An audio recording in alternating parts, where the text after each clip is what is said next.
What's up, everybody, and welcome to the very first episode of Tailgate Tapes.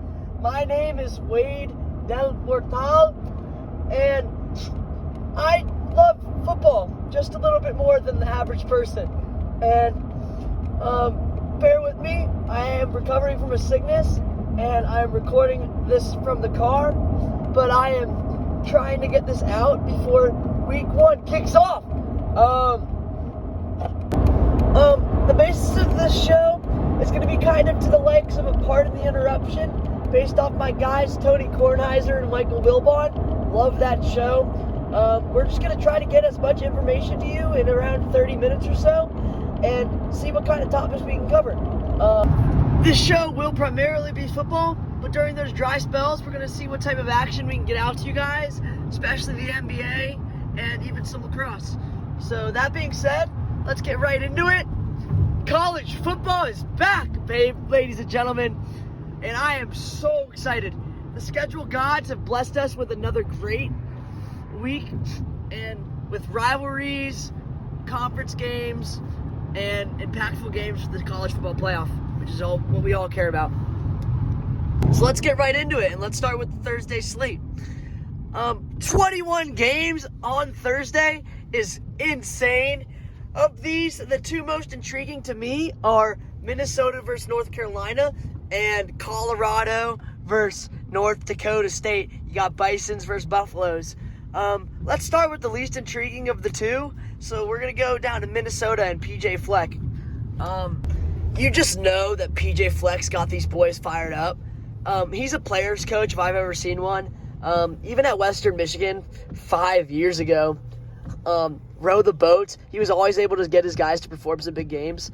And Minnesota knows that they need to win this game. In a stacked Big Ten post-Pac-12 merger, it is going to be difficult for Minnesota to find very winnable games on their schedule. And they know that they know that's true, and they know that they need to capitalize on these opportunities where they play a lesser opponent in North Carolina. And I really think that Minnesota is gonna take this game. We still have a lot of questions from North Carolina in the post-Drake May era. Connor Harrell last year in his bowl game, when Drake May declared for the draft and didn't play, he didn't play very well. And then you have Max Johnson, who's bounced around in the portal from Texas A&M to LSU, who's been given his fair share of chances. Even though he's had coordinators in and out of his quarterback room, he's been surrounded by talent like receivers like Malik Neighbors, who are being drafted in the first round. He's just never been able to prove himself. He has better legs than people think he does, but he's a drop back passer, and he's never been able he's just never been able to push the ball downfield as he was supposed to coming out of high school. And then you got Connor Harrell, who's really an improviser and a scrambler. Brown has gone out and said that he expects both of these guys to see snaps in the offense tonight, but I would not be surprised if we see more of Connor Harrell than Max Johnson, just because how stout the defensive line is from Minnesota. They're returning two of their defensive ends that were placed top 10 and top 5 respectively in Big Ten in sacks last year. And they're going to be heavily reliant on the defensive line after they lose Tyler Nubin. Their secondary wasn't very strong last year. But I think this defensive line is going to be able to get to the quarterbacks tonight, and I think it's going to rattle Max Johnson and Connor Harrell. And it's already difficult enough to play two different quarterbacks within a system throughout the night.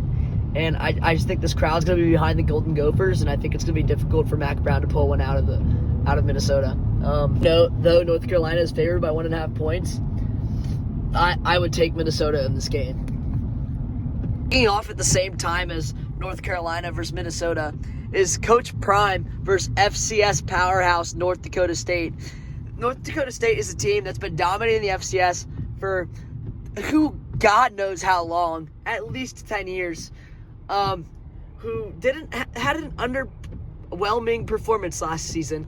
I believe 11-4 last season, and they're looking for a huge statement win to set the tone right for this season. And counting out this North Dakota State team would be a crime. That being said, I'm marking this down as a must-win for Coach Prime and the Buffaloes. I mean, this is year 2 in the Prime era, and you have supposed top 5 pick Shedeur Sanders, 2 receivers who are supposed to be able to get open against anybody. You look at the Coach Prime squad, and the biggest issues last year were in the trenches. Last year, couldn't block worth a dog crud. Shedeur had no time to throw the ball. He was busy trying to make plays on his feet to improvise, and he tried his best. But there's 0 returning starters on this line, so we'll see if they are able to block this year. I mean, it's as simple as that. And on the defensive side of the ball, the defensive line should be much improved. You have 2 proven transfers out of Pittsburgh in Dayon Hayes and Samuel, I don't want to butcher this, but Okunla. And then you have a couple unproven guys from Alabama and Anquan Barnes Jr. that should be able to come in and bring an intensity to the defensive line that just simply wasn't there last year. And given all that's riding on this game, I think Coach Prime knows that they need to pull this out. And I think Shedeur and Travis Hunter are going to do whatever they need to do it. And I think, while I don't think they're going to cover the 9.5 points, I think that they will beat North Dakota State. And it's really difficult because you don't gain anything. If you're Colorado, you don't gain anything from this game. If you beat the FCS team, that's what you're supposed to do. And if they lose this game, I don't even want to know what's next for Coach Prime. Their season's most definitely in a downward spiral. In point 1. Now, moving on to Friday, I'm not really interested in any of these games. I mean, you have Michigan State versus FAU. Michigan State's been on the downturn the last 3 years after post-Kenneth Walker era. You had the issues with Mel Tucker, with the sexual harassment cases, and even this from that to freaking scoreboards. God dang. So the only team that's playing on Friday night that intrigues me are the Oklahoma Sooners. Hazard reported. It's not so much the game against Temple. They're going to kill Temple. We all know that. It's just I'm excited to see Brent Venables in his 3rd year. I mean, this is a guy who came in on the same coaching carousel as Mario Cristobal and Billy Napier in their 3rd seasons as head coaches. He's had a lot more proven success having top 15, top 10 teams at Oklahoma with Dylan Gabriel last year. But people forget where he comes from, and he was the guy in charge of these stout front sevens at Clemson when they were winning national titles under Dabo Swinney. 2016 to 2020, I mean, those guys were unstoppable with Clelin Ferrell, Christian Wilkins, Dexter Williams, AJ Terrell in the secondary.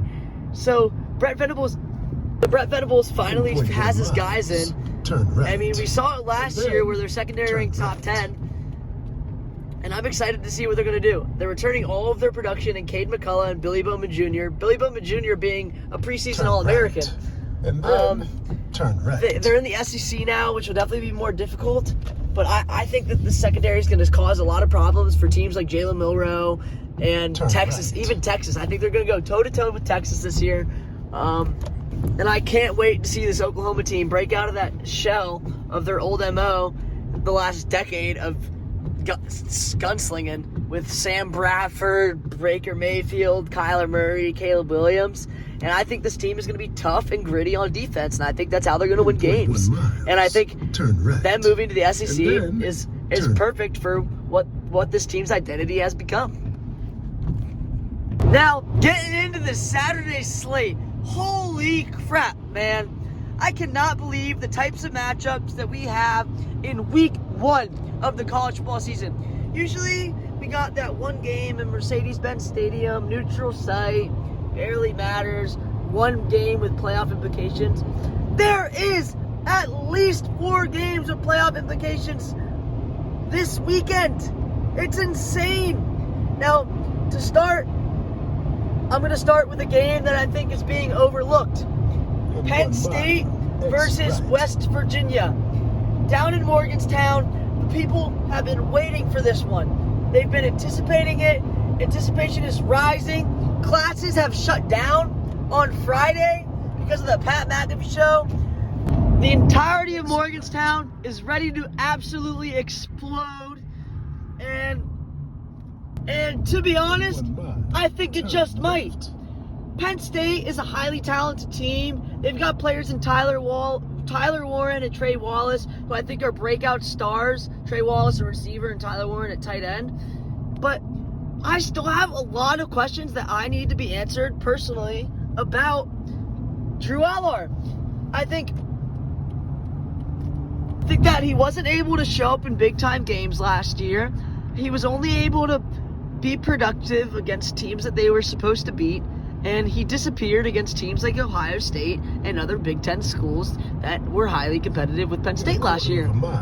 That being said, Coach Kotelnicki from Kansas, the offensive coordinator at Kansas, is coming in, and he is proven. He had 3 years at Kansas. He took a Les Miles team that was consistently going 0-12, and he made it a top 5 Big 12 offense in a conference where there's a gunslinging teams, and there's shootouts every week with Oklahoma State, Oklahoma, Texas. I mean, those Oklahoma and Texas aren't in there anymore, but Kansas was the top 5 offense in the Big 12.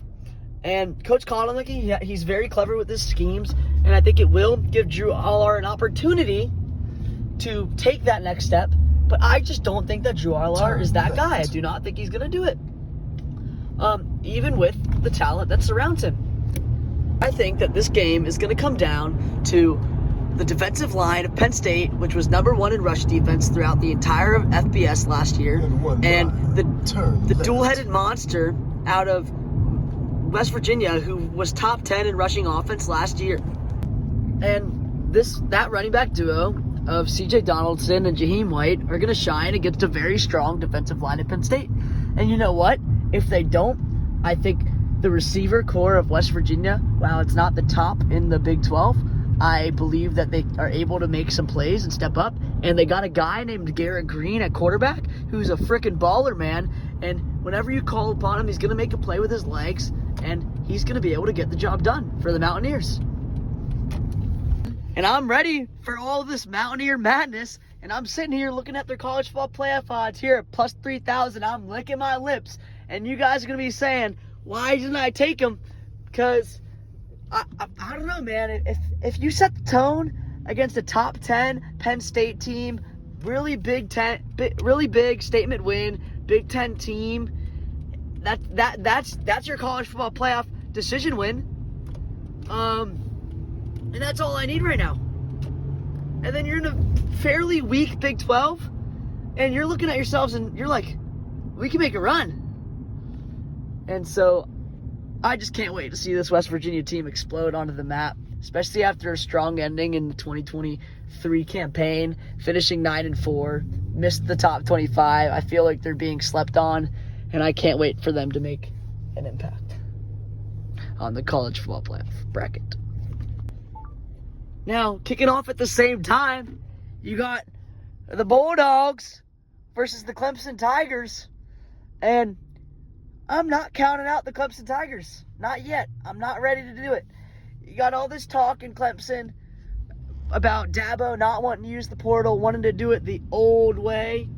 Quotation marks with my fingers. But I think that this front seven is very good, very talented, led by Barrett Carter, a stud at middle linebacker, and he's surrounded by a bunch of young, talented players. And Sam Goodwin, the defensive coordinator for the Tigers, is very creative in the way he's able to contain opposing quarterbacks, and he's very good at getting pressure. And Carson Beck, projected top 5 pick, another projected top 5 pick in the NFL draft, I think could experience some growing pains, especially when you look at the lack of returning production in Georgia. While Kirby Smart knows how to replenish through recruiting, it's going to be very difficult to replace Ladd McConkey and Brock Bowers and all these guys that they lost. With all this in consideration, the only way that Clemson has a fighting chance in this game is if Cade Klubnik can cannot turn the ball over. And I think this Georgia defense is too good, and I think they're going to be able to force Cade Klubnik into some mistakes. And I think it's going to be difficult for Clemson to overcome them. So I'm going to take Georgia in this game, but I think it's a lot closer than a bunch of people think it will be. We're getting into my favorite game of the week. The University of Florida versus the University of Miami. Now this one, there's a lot of different ways that this could go. It could be a Florida blowout. It could be a Miami blowout. It could be a Florida tight win. It could be a Miami tight win. Both teams in similar situations looking to take that next step with Billy Napier and Mario Cristobal. Both have proven they can make their own way in the recruiting cycles and can guarantee the program's top 10 recruiting classes. And it's just a matter of fact on whether they can put this talent to good use. But both of these coaches now have their guys in the program, especially with transfers. You got Graham Mertz last year.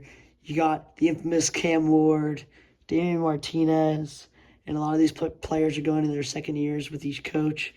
And it's just a matter of fact of whether they were able to develop them within the program. I think you saw in the beginning of the season last year, Graham Mertz was not very impressive. He had an inability to push the ball downfield. But as he progressed throughout the year, especially in that South Carolina game, he started to turn some heads. You could definitely tell that he started to get comfortable in the Billy Napier offense. And you pair that up with Monchell Johnson, who's an absolute dog at running back. And the Florida Gators can be scary, and I think their roster is a lot deeper than a lot of college football fans believe it to be. I didn't watch enough Florida Gators football last year. I'm unfamiliar with Grant Wilson's game, but I'm hearing tons of stuff out of camp that this offense is going to run through him. That being said, I think Miami's going to be too much to handle. A lot of people picking the Gators to win or picking the stadium instead of a team. And don't get me wrong, the Swamp's definitely a tough place to play. But I think in any given moment, Cam Ward can just turn into him, simply him, and he could just take over a game just like that. And even if he has a lot of nerves settled, I know at Washington State he wasn't great on the road, but he definitely wasn't surrounded with the talent that he's surrounded by at Miami. And if he needs to settle his nerves a little bit, we're just going to pound the rock with Damian Martinez, who, again, in his last 2 seasons has rushed for over 2,000 yards at Oregon State. Miami has the best offensive line in the ACC. I'll stand by that. Got thick, big boys. People at our training camps have been comparing these athletes, and they're looking at them, and they look just like Bama. I don't know how that's going to translate to on-the-field play, but it's definitely a step up from what we've seen in the past. And I think a lot of players in Miami's receiver corps are ready to take that next big step. You saw it with Xavier Restrepo, a 1,000-yard receiver last year. And I think Jacoby George is another guy that has shown his deep playability, and I think he's just ready to take the next step in the intermediate passing game. And then you have Sam Brown, a transfer from Houston, who's been a product of poor QB play, and pairing him up with someone like Cam Ward could allow him to show what he's really about. So I'm going to go ahead and take Miami in this game. I think it's going to be close, but I think Cam Ward is going to show why Miami's paying him millions of dollars to come play football for him. Then traveling down to College Station, College Game Day, you got Texas A&M versus Notre Dame, Mike Elko versus Riley Leonard reunion. This Texas A&M team has been craving a coach that is able to develop talent. Jimbo Fisher is bringing in these number 1 recruiting classes back-to-back years. And Mike Elko is going to bring a whole new aspect of the game to these guys that are juniors and seniors now. And the lack of discipline that has inhibited the Texas A&M program is not going to be as prevalent as it was. And these juniors and seniors that were brought in by Jimbo Fisher, like Evan Stewart, are finally just going to be able to make a name for themselves. And I think Evan Stewart has the potential to be a top 5 receiver in college football this year. And I think they're going to be too much for the Irish to handle. I think they're rightfully favored in this game. I think Marcus Freeman's a good coach, but Kyle Field is the loudest place in college football. Yeah, Riley Leonard's good, but it's going to be his first game back off of injury in a new offense. And I think Mike Elko knows how to contain Riley Leonard, and I think that's going to give Texas A&M the upper hand. And I think they're going to pull it out, and they're going to start their season off strong with a top 10 victory that they've been so desperate for the last 3 years. And the last game we're going to be talking about today is USC versus LSU down in Viva Las Vegas. To be honest, I'm not really sure what to think about both of these programs. Both of them are losing a lot of team production to the NFL and to graduates. Headlining the list, Caleb Williams and Jaden Daniels, of course. And then I think the winner of this game is just going to come down to who's a better coach. And I think Brian Kelly wins in that department. I think Lincoln Riley's a great play caller, but I think he's been blessed with a lot of offensive talent throughout the years. And I think we're going to see a bigger fall off from the play of Caleb Williams to Miller Moss. And then we will see from Jaden Daniels to Garrett Nussmeier. And I think that LSU has a better defense. And to be honest, I don't think this game is close. I think LSU is going to steamroll USC. I don't think USC should be ranked this year. I really don't even know who they're bringing back. And they're in a more difficult Big Ten this year. And I think USC is going to have a tough time. And honestly, I think LSU is going to be competing with the best of them